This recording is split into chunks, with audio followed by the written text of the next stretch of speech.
ఆశీర్వాదాలన్నీ నావే, మంచిదే శ్రేష్టమైనదైనప్పుడు, శ్రేష్టమైన ప్రతి ఈవియు సంపూర్ణమైన ప్రతి వరమును పరసంబంధమైనదై జ్యోతిర్మయుడగు తండ్రి వద్ద నుండి వచ్చును. ఆయన యందు ఏ చంచలత్వమైనను గమనాగమనముల వలన కలుగు ఏ ఛాయ అయినను లేదు. యాకోబు 1:17. మన భాషలో మంచిది అంటే ఎల్లప్పుడూ శ్రేష్టమైనది అనే అర్థం రాకపోవచ్చు.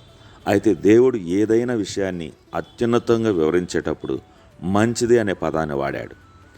యేసుక్రీస్తు ప్రభువు మాట్లాడుతూ దేవుడు ఒక్కడే మంచివాడని చెప్పాడు.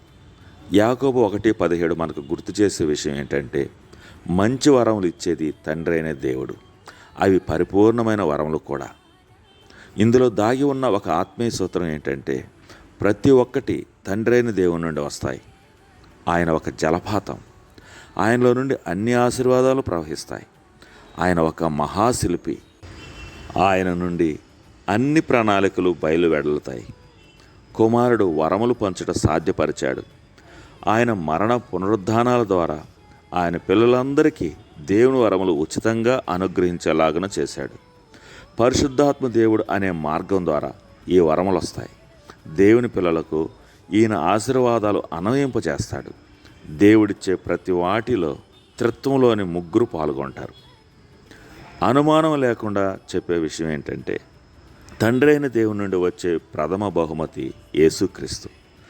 దేవుడు లోకమును ఎంతో ప్రేమించెను కాగా ఆయన తన అద్వితీయ కుమారునిగా పుట్టిన వాని యందు విశ్వాసముంచు ప్రతివాడును నశింపక నిత్యజీవం పొందినట్లు ఆయనను అనుగ్రహించెను.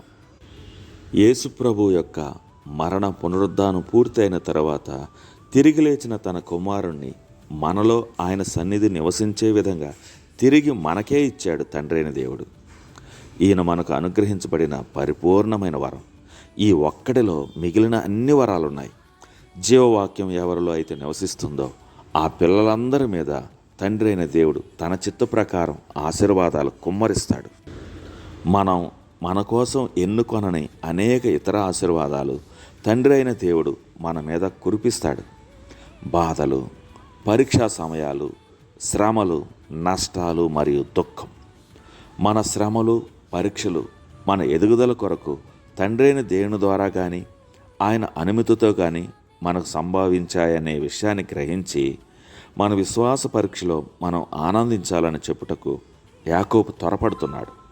తండ్రి అయిన దేవునికి తెలియకుండా తన పిల్లల జీవితాల్లోనికి ఏదీ రాదు. మనకు రావాల్సిన వరాలు రాకుండా ఆపడం ఆయనకు అసలు ఇష్టం ఉండదు. అటువంటి వరాలు వచ్చినప్పుడు మన తండ్రి వైపు తిరిగి కృతజ్ఞతలు తెలియచేయగలిగిన సామర్థ్యం కలిగి ఉండాలి. తండ్రి శోధనలు మన జీవితంలో అనుమతిస్తాడు కానీ ఆయనే మనల్ని శోధించడు. తండ్రి మనకు పరీక్షలు పెడతాడు. మనం ఇందులో ఓడిపోవాలని మాత్రం ఆయన కోరుకోడు. దేవుడు దుఃఖాన్ని పంపిస్తాడు. అయితే ఆయన తన పిల్లల పట్ల సానుభూతిని చూపుతాడు.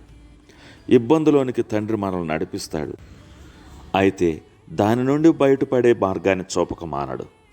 మన తండ్రి మనం పడిపోవడం చూస్తుంటాడు. అయితే మనల్ని ఎల్లప్పుడూ లేవనెత్తడానికి ఆయన మన వెంట ఉంటాడు. మనకు అసాధ్యమైన వాటిని తండ్రి మన వద్దకు పంపిస్తాడు. తద్వారా మనం సహాయం కోసం ఆయన వద్దకు పరిగెత్తాలని. తండ్రి, నీ వరాలన్నిటిని బట్టి వందనాలు.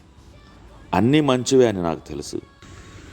నీ ఆశీర్వాదాలను అర్థం చేసుకోవడం ఎల్లప్పుడూ సాధ్యం కాదని నేను ఒప్పుకుంటున్నా.